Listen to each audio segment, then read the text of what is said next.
All right, this is part two of a new series that I think I'm going to call Hidden Gems in Scripture. Not really sure yet, but I just love these deep dive Bible nuggets. And so we're doing part two here.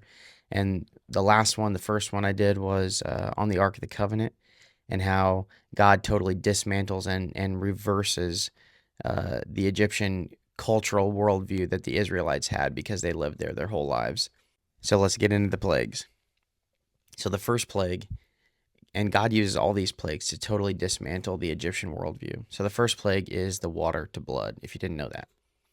So Egypt actually had several gods of the Nile, but the main one was named Hapi, and he was the Nile god, basically. There was also Osiris, and then a third god named, I think, Noom is how you pronounce it. But Hapi was known to bring this fertile silt that came from the Nile or from downriver, which was essential for Egyptian agriculture. And without him, there would be famine in the land, they believed. And so Osiris was the god of the afterlife, the resurrection, fertility, and vegetation, and was heavily linked to the life and death cycle of the Egyptians.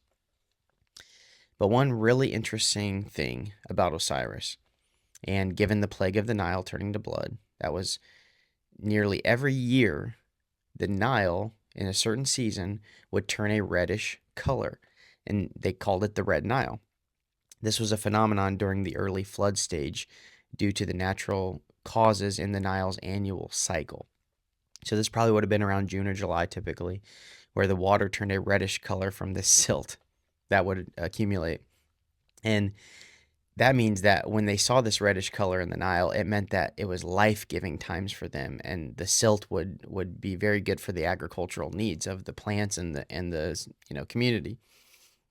So, however, this time when it turns red because of the plague, it actually causes the exact opposite, and it wasn't Hapi and Osiris bringing the life-giving flood waters. It was Yahweh, the one true God, dismantling their belief system.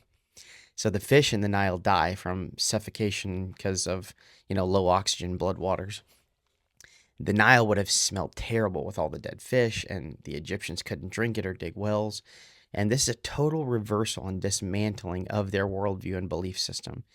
And so then the third god of the Nile, Noom, was known as the guardian of the Nile.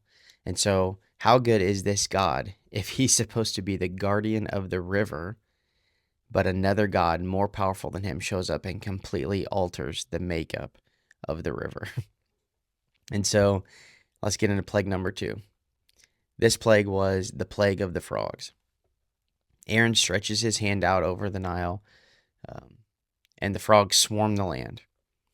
Their god, Heket, was a frog headed woman, or sometimes just depicted as a full frog.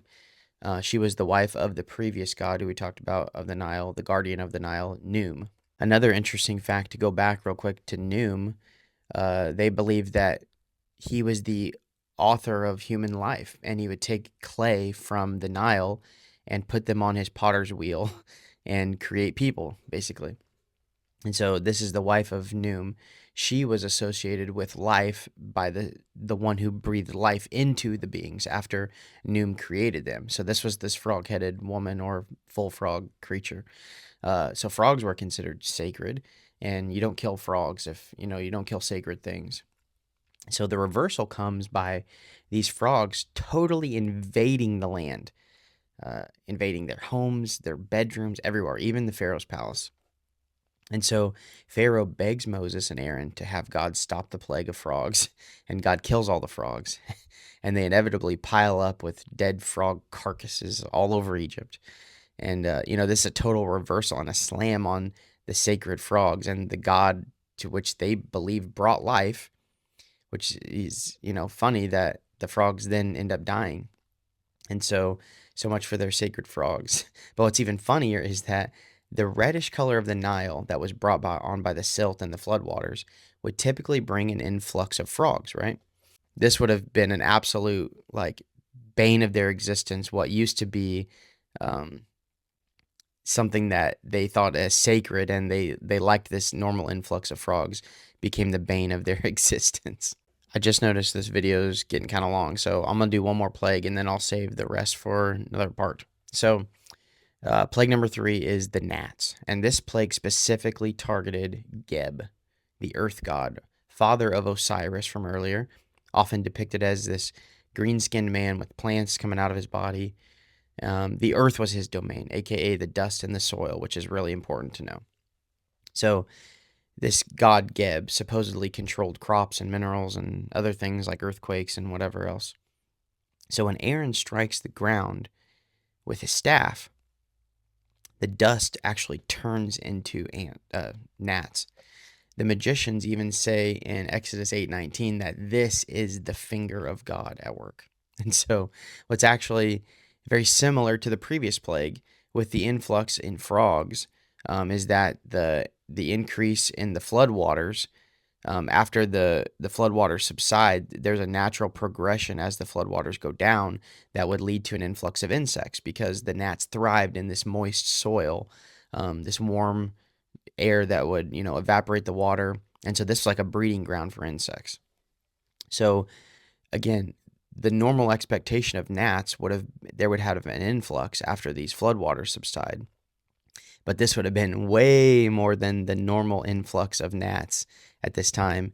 And this puts their god Geb in his place because the life giving soil that brought their crops forth and now literally has turned into a plague of gnats that would have very likely devastated most of the crops, though it doesn't explicitly say that in the text. It probably would have devastated all their crops.